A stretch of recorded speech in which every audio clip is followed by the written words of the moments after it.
Hello there, friends, and welcome back to the Japan Game Junk podcast.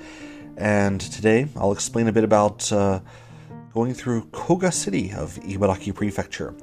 Very, very close to the major cities of Tochigi Prefecture and Saitama.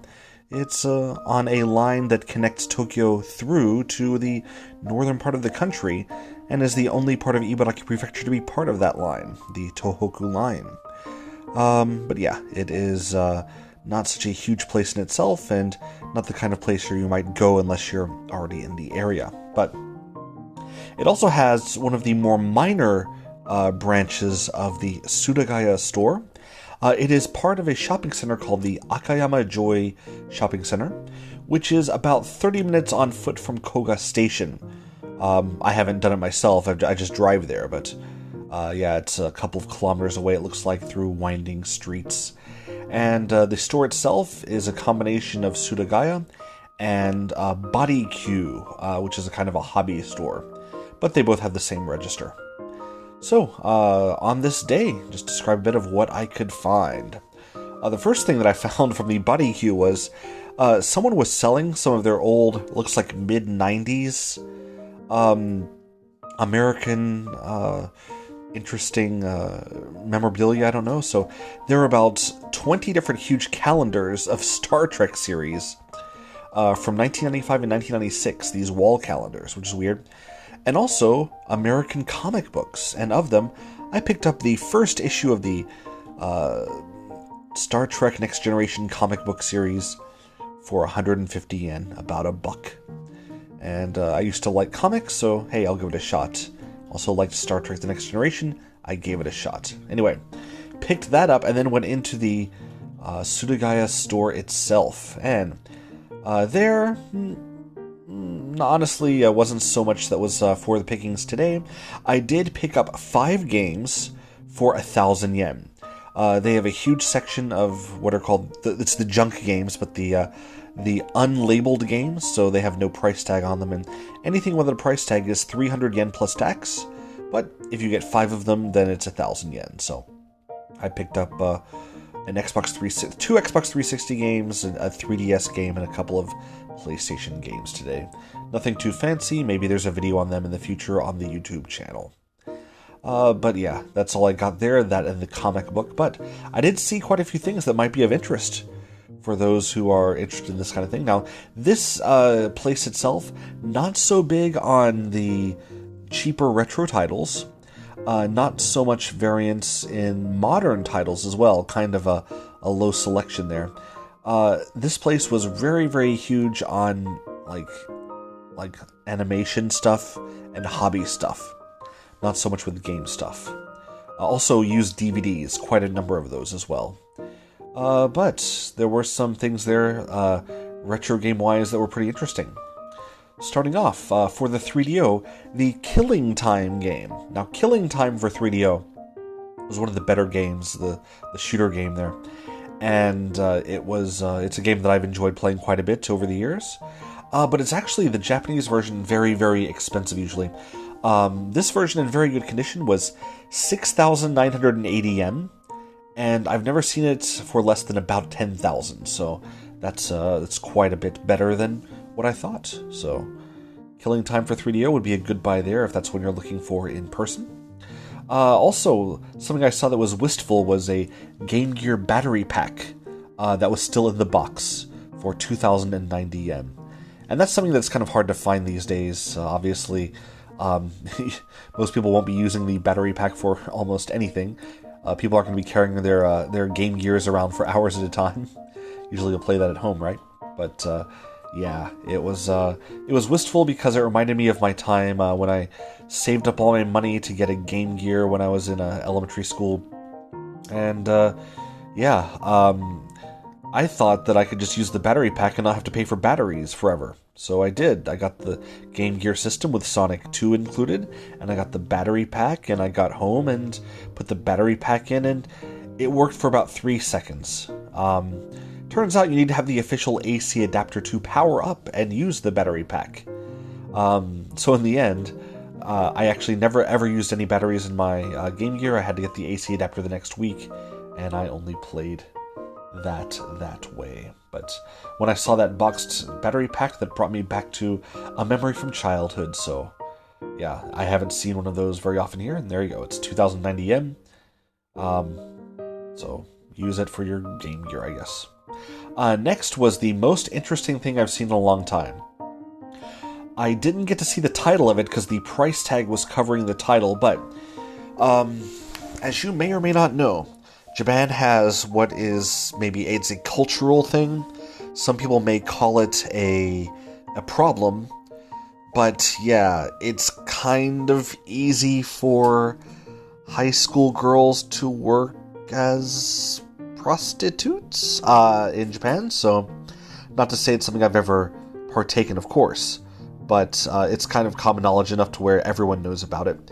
And in my previous work in education, I have had some students who I know did not. Well, I can't say I know, but I highly suspected were doing such things to, fill up their wallets.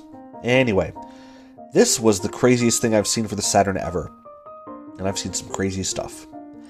So this was a piece of software for the Saturn, and it included a catalog of contact information for women, mostly of age, I'm sure, but especially when it came out, after some time but it had like the mail addresses for, it said thousands of girls around the country who are interested in paid compensated companionship. So this could be for dating. It said on the package for karaoke or for sticker pictures, purikura, the sticker pictures things. And you got the contacts for these thousands of girls. And it also kind of intimated on the package that, there included some girls who are interested in full service, Anyway, but it included a video clips of what it said was a real high school girl, high school senior girl who was kind of interviewed and going to different places to show off the spots where you can go to either meet or to take out the girls who you happen to contact. So yeah, that's I don't know anything about the software. I just saw that was what I just saw in the display case there. But this piece of software for the Saturn costs 15,980 yen, so well over $100 for this one. I don't even know if it's a game. I doubt it's a game, but this encyclopedia of high school sex workers, which hopefully that's been cleaned up a bit since then.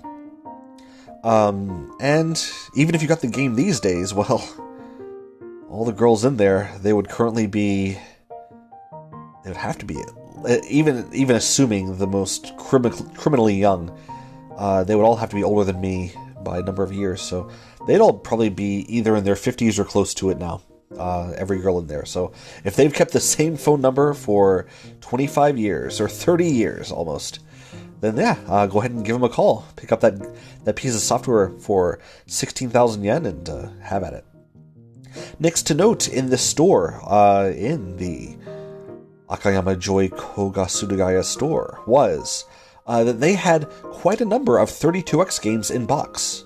Also looks like someone just sold their collection of those too, but many more than most stores I've seen. So if that's what you need, they're expensive. They're all between 10 and 20,000 yen, but they're there and they're in box. Also, one thing that I was very happy to see was a boxed, not even new, but a very good copy boxed of the Famicom game of Teenage Mutant Ninja Turtles being sold for 15,040 yen. It's a lot of money, and a lot more than what I've seen elsewhere. When I bought that game for 100 yen, cartridge only, and it had someone's name written on the back, but still, it's kind of the big gap there. Anyway, one more thing I was surprised. A new in-box, what's the Mega Drive Mini? The Mini Mega Drive, New in-box, nothing special about it, not the new version which has Sega CD games in it or anything, but the original version, just one controller, mint in box, new, I guess it's still wrapped. 22,800 yen. That is over $150. for this thing that cost 5,000 yen new, that I picked up loose without any controller or anything, although, not hard to find those, for about 3,000 yen, about a couple years ago. It's kind of crazy. And I haven't seen that expensive before, but maybe that's the way things are going, so... It's also a good harbinger, a good bellwether. So if you don't have any kind of mini Mega Drive, then if you find one cheap, maybe get it fast. They're going to end up being expensive soon, it seems. Then another interesting gap that I've seen was that...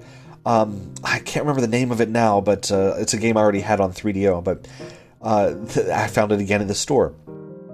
A PCFX version of a Mahjong game, fully in-box, 8,000 yen. In the junk section of that same game, disc only on 3DO, the exact same game, although the 3DO version's better, it's a stronger system, was 100 yen. So, that was kind of fun.